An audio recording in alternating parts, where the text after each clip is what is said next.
Welcome to jasmine grace media. வணக்கம்.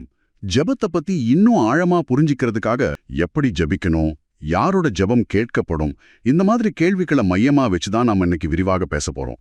இதுல ஒரு சுவாரஸ்யமான விஷயம் என்னன்னா, இது ஒரு செய்ய வேண்டியவை செய்யக்கூடாதவை பட்டியல் மாதிரி இல்ல. நம்ம மனநிலை, நம்ம உணர்ச்சிகள், ஏன் நம்ம உடல் மொழி கூட ஜெபத்துல ஒரு பங்கு வகிக்குதுன்னு காட்டுது. வாங்க இத பத்தி இன்னும் ஆழமா பேசலாம். ஆமா, நீங்க சொல்றது ரொம்ப சரி. இந்த குறிப்புகளை பார்த்தாலே தெரியுது, ஜெபம்ங்கிறது ஒரு இயந்திரத்தனமான செயல் இல்ல. அது ஒரு முழுமையான அனுபவம். ஜெபம் செய்யறவங்களோட மனநிலை, அவங்களோட அர்ப்பணிப்பு, அவங்க நேர்மை, இது எவ்வளவு முக்கியம்னு இது காட்டுது. வெறும் வார்த்தைகளை உச்சரிக்கிறத விட ஜெபத்துல நம்ம முழுமையா எப்படி ஈடுபடணும்னு புரிஞ்சுக்கிறது தான் ரொம்ப முக்கியம். சரி, அப்போ நாம முதல் விஷயத்துல இருந்து ஆரம்பிக்கலாமா? உங்க குறிப்புகள்ல மனநிலையை பத்தி நிறைய சொல்லியிருக்கீங்க. விசுவாசத்துடன் ஜெபிக்கணும்னு ஒரு குறிப்பு சொல்லுது. அப்புறம் உறுதியா இருக்கணும், சோர்ந்து போகாம ஜெபிக்கணும், ஏன் இருதயத்தை ஊற்றி ஜெபிக்கணும்னு கூட இருக்கு. இது எல்லாமே ஒரே அர்த்தம் மாதிரி தான் தோணுது. இல்ல இதுக்குள்ள ஏதாவது நுட்பமான வேறுபாடு இருக்கா? இது ஒரு அருமையான கேள்வி. ஏன்னா பார்வையில இது எல்லாம் ஒண்ணு போலதான் தெரியும். ஆனா ஒவ்வொன்னும் ஜெபத்தோட ஒவ்வொரு பரிமாணத்தை காட்டுது. விசுவாசங்கிறது தான் இதுக்கு அடித்தளம். நம்ம ஜெபிக்கும்போது நம்மள கேட்க ஒருத்தர் இருக்கார், அவரால பதில் தர முடியுங்கிற அந்த நம்பிக்கை, அது இல்லாம ஜெபமே இல்ல. சரி, விசுவாசம்தான் தொடக்க புள்ளி. அப்போ இந்த உறுதியா இருக்கிறது, சோர்ந்து போகாம இருக்கிறது, அதெல்லாம் என்ன? உறுதியா இருக்கிறதுன்னா அந்த விசுவாசத்துல நாம நிலைச்சு நிக்கிறது. அதாவது சூழ்நிலைகள் மாறலாம், நமக்கு உடனே பதில் கிடைக்காம போகலாம். அப்போ கூட நாம நம்பிக்கை அசையாம இருக்கிறது தான் உறுதி. சோர்ந்து போகாமங்கிறது செயலை குறிக்குது, விடாமுயற்சி. ஓ, விடாமுயற்சியா? ஆமா, லூக்கா 18 ஒரு விதவைய பத்தின உவமை இருக்கும். அவ தனக்கு நியாயம் கிடைக்கிற வரைக்கும் ஒரு நியாயாதிபதிய தொந்தரவு செஞ்சுக்கிட்டே இருப்பா. அது மாதிரி பதில் வர்ற வரைக்கும் நம்பிக்கையோட கேட்டுக்கிட்டே இருக்கிறது தான் சோர்ந்து போகாத ஜெபம். இது சும்மா காத்திருக்கிறது இல்ல, செயல்ல தொடர்ந்து ஈடுபடுறது. அப்போ விசுவாசம் நம்பிக்கை, உறுதிங்கிறது அந்த நம்பிக்கையில நிக்கிறது, சோர்ந்து போகாம இருக்கிறதுங்கிறது செயல்ல தொடர்றது. அப்போ இந்த இருதயத்தை ஊற்றி ஜெபிக்கிறது, அது கொஞ்சம் வித்தியாசமா இருக்கே. ரொம்ப ரொம்ப வித்தியாசமானது. அதுதான் ஜெபத்தோட நேர்மைய காட்டுது. அன்னாள்னு ஒரு பெண் தனக்கு குழந்தை இல்லாத துக்கத்துல இருதயத்தை ஊற்றி ஜெபிச்சாங்கன்னு உங்க குறிப்பு சொல்லுது. அங்கே அவங்க அழகான வார்த்தைகளை தேடல, மனசுல இருந்த வலி, வேதனை, ஏக்கம் எல்லாத்தையும் அப்படியே கடவுள் முன்னாடி கொட்டினாங்க. அதுதான் இருதயத்தை ஊற்றுவது, ஒளிவு மறைவே இல்ல. ஆக இந்த நாளுமே ஜெபத்தோட வலிமையை உருவாக்குற தூண்கள் மாதிரி. விசுவாசம், உறுதி, விடாமுயற்சி, அப்புறம் நேர்மை. உங்க குறிப்புல கூட விசுவாசத்தோடு ஜெபிக்கும் பொழுதுன்னு வருது பாருங்க, அதுதான் ஜெபத்தோட உயிர்நாடி. இதுல இருந்து நாம என்ன புரிஞ்சுக்கணும்னா, கடவுள்கிட்ட நம்ம உண்மையான உணர்ச்சிகளை மறைக்க தேவையில்லை. நம்ம சந்தோஷம், துக்கம், கோபம், சந்தேகம் எல்லாத்தையும் அவர்கிட்ட கொட்டலாம். உங்க குறிப்புகள்ல ஒன்னு சொல்லுது பாருங்க. ஆமா, உன் கண்ணீரை கண்டேன்னு கடவுள் சொல்ற மாதிரி வருது. அதேதான். அது என்ன காட்டுதுன்னா, நம்ம உணர்ச்சிகளின் வெளிப்பாட்ட அவர் கவனிச்சு அதுக்கு பதில் தர்றாருன்னு காட்டுது. உணர்ச்சிகளை பத்தி பேசும்போதே அதோட வெளிப்பாடா உடல் மொழியும் வருது. இது உங்க குறிப்புகள்ல இருக்கிற அடுத்த ஒரு சுவாரஸ்யமான பகுதிக்கு நம்மள கூட்டிட்டு போகுது. ஜெபம் செய்யும்போது உடல்நிலைகள், அதாவது தோரணைகள் எவ்வளவு முக்கியம். முழங்கால் படியிட்டு, நின்று கொண்டு, உட்கார்ந்து, கைகளை உயர்த்தி, ஏன் முகங்குப்புற விழுந்துன்னு பலவிதமான நிலைகள் இருக்கு. இதுல ஏதாவது ஒண்ணு மற்றதை விட சிறந்ததா? இல்ல, அப்படி ஒண்ணு மற்றதை விட சிறந்ததுன்னு எந்த விதியும் கிடையாது. இந்த உடல்நிலைகள்ல இருக்கிற இந்த பன்முகத்தன்மை என்ன காட்டுதுன்னா, ஜபம்ங்கிறது ஒரு குறிப்பிட்ட சடங்கு இல்ல, அது வாழ்க்கையோட ஒரு அங்கம். ஒவ்வொரு தோரணையும் ஒரு குறிப்பிட்ட மனநிலையையும் சூழலையும் காட்டுது. உதாரணத்துக்கு, முழங்கால் படியிடுவது தாழ்மையை காட்டுற மாதிரி. கரெக்ட், தாழ்மையையும் மரியாதையையும் வெளிப்படையா காட்டுற ஒரு செயல். ஒரு அரசருக்கு முன்னாடி நிக்கிற மாதிரி. சரி, அப்போ கைகளை உயர்த்துவது அல்லது முகங்குப்புற விழுவது, அதெல்லாம்? கைகளை உயர்த்துவது சரணடைறதையும் அர்ப்பணிப்பையும் காட்டுது. நான் நிராயுதபாணி, என்னை முழுசா உம்மிடம் ஒப்படைக்கிறேன்னு சொல்ற மாதிரி ஒரு செய்தி அதுல இருக்கு. முகங்குப்புற விழுவதுங்கிறது உச்சகட்ட தாழ்மையையும் ஒரு தீவிரமான வேண்டுகோளையும் குறிக்குது.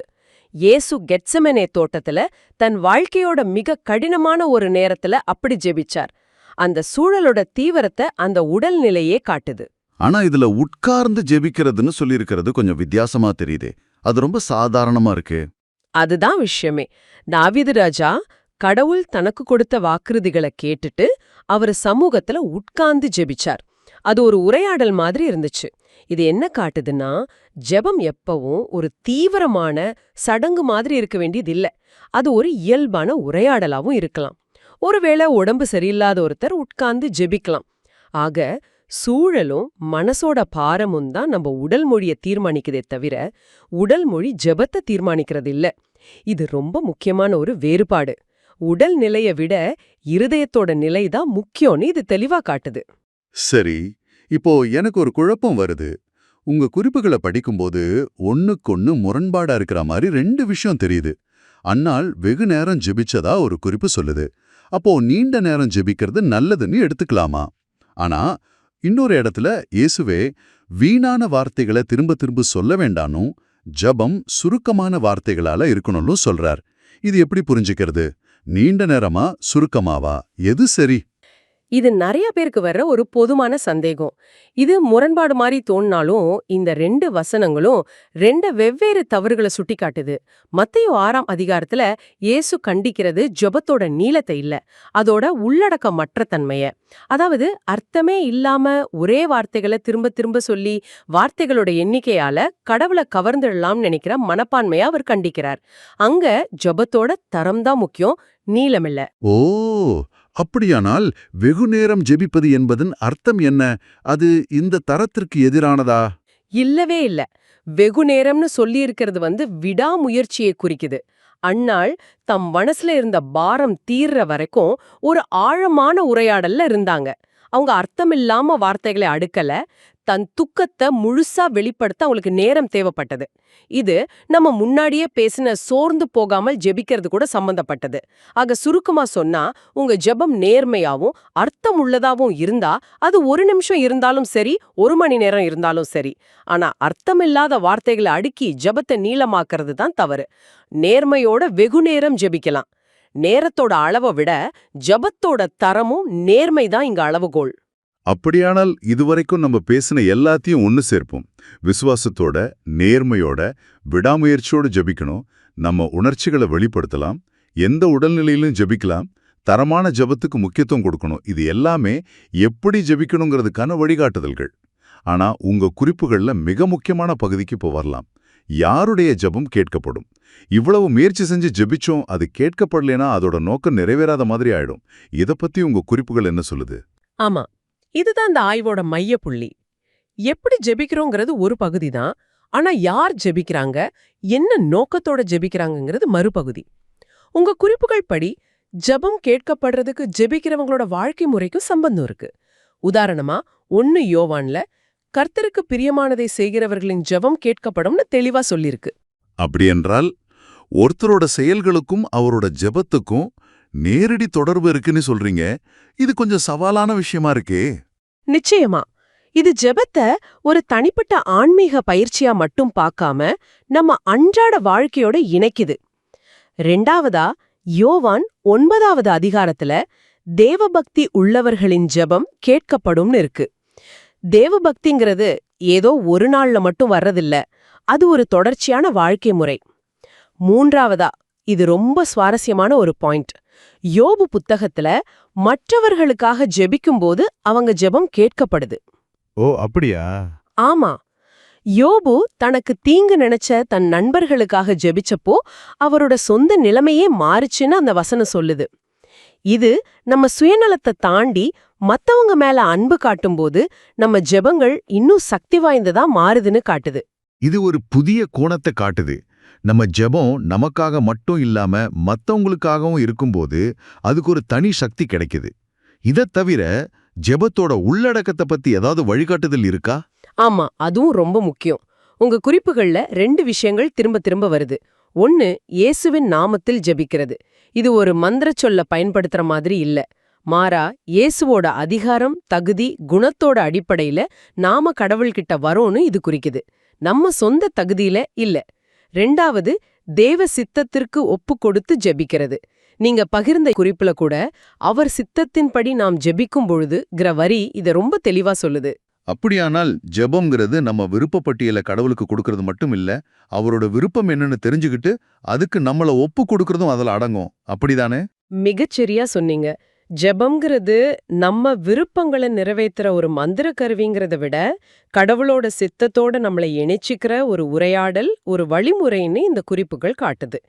நம்ம விருப்பங்கள் கடவுளோட சித்தத்தோட பொருந்தும்போது அந்த ஜெபம் கேட்கப்படுறதுக்கான வாய்ப்பு ரொம்ப அதிகமாகுது. ஆக ஜெபிக்கிறவங்களோட வாழ்க்கை, அவங்க நோக்கம், அப்புறம் ஜெபத்தோட உள்ளடக்கம், இந்த மூணும் ஜெபம் கேட்கப்படுறதுக்கு முக்கிய காரணிகளா இருக்கு. ஆக இந்த விரிவான ஆய்வின் மூலமா நாம புரிஞ்சிக்கிறது என்னன்னா, ஜெபம்ங்கிறது ஒரு குறிப்பிட்ட முறையில்ல, ஒரு சடங்கும் இல்ல. அது நம்ம மனம், உணர்ச்சி, உடல், ஆவின்னு எல்லாத்தையும் உள்ளடக்கிய ஒரு முழுமையான, நேர்மையான அனுபவம். நாம நின்னுகிட்டோ உட்கார்ந்துகிட்டோ சத்தமாவோ அமைதியாவோ எப்படி ஜெபிச்சாலும் அதை விட முக்கியமானது என்ன மனநிலையோட, யாருக்காக, என்ன நோக்கத்தோட ஜெபிக்கிறோங்கிறது தான். விசுவாசம், நேர்மை, விடாமுயற்சி, அப்புறம் கடவுளோட சித்தத்துக்கு நம்மள அர்ப்பணிக்கிறது, இதுதான் ஒரு சக்தி வாய்ந்த ஜெபத்தோட அடித்தளமா இருக்கு. இறுதியா உங்களுக்கு ஒரு சிந்தனை.